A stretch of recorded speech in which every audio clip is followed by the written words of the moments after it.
Hello, I'm Lesley Logan, and today we're doing short spine on the reformer.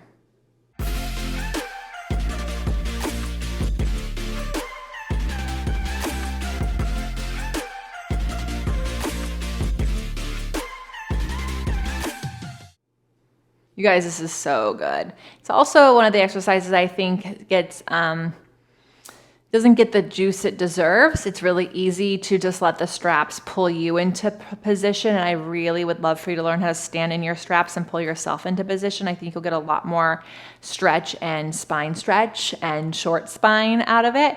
Plus, you really will learn how to reach from your seat and get a two-way stretch. So I have two heavy springs on. The headrest is down for safety reasons, and I've got my loops shortened. So my handle is hanging down there, right? And then all you have to do is lie down.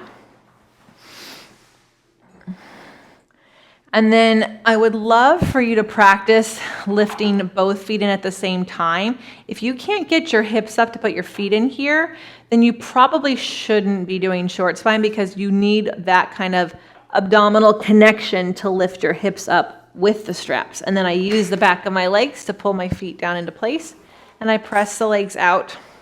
And I'm standing in my straps.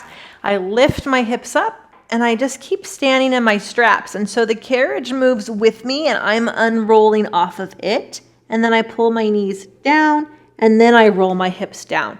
And so then from the hamstrings and the stomach, I pull this down. So what you don't want to do is lift your hips and just bring your legs to your face. Instead, I lift my hips and don't let the carriage move at all. Then as I keep lifting my hips up, my back and the carriage peel off each other. Then I keep my hips where they are as I pull my knees in, right? Don't let your hips drop. They'll want to. Lower your hips down and pull your center in. One more time. Stand in the straps. Lift up, pulling your heart down, standing your feet into the loops as you bring your feet over your head. Pull the knees to your shoulders and then roll it down. And then you can always do a high frog. I have that tutorial here on the Reformer playlist. You can do some other fancy things. High frogs is so good. It's not much harder than doing that, because if you can do short spine correctly, the high frogs is just another step.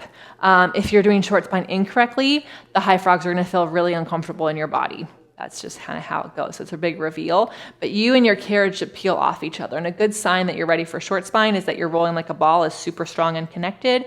Breathing on the Cadillac is something that's really awesome for you. And, it's all really, really good stuff. So let me know how short spine feels in your body in the comments below. Feel free to share this video with your friends, and I will see you next time. Hi, I'm Meredith, and I'm one of the people creating onlinepilatesclasses.com. One of the things that I love most about this project is that we're building the very first free online catalog of Pilates exercise how-to videos. We release 3 new videos each week. People often leave comments asking Lesley to explain a specific exercise, and you can do that too. And if you love watching these videos and believe in the project of creating this catalog, you can support it by joining Lesley every week in her online mat and reformer classes. Just go to onlinepilatesclasses.com/subscribe.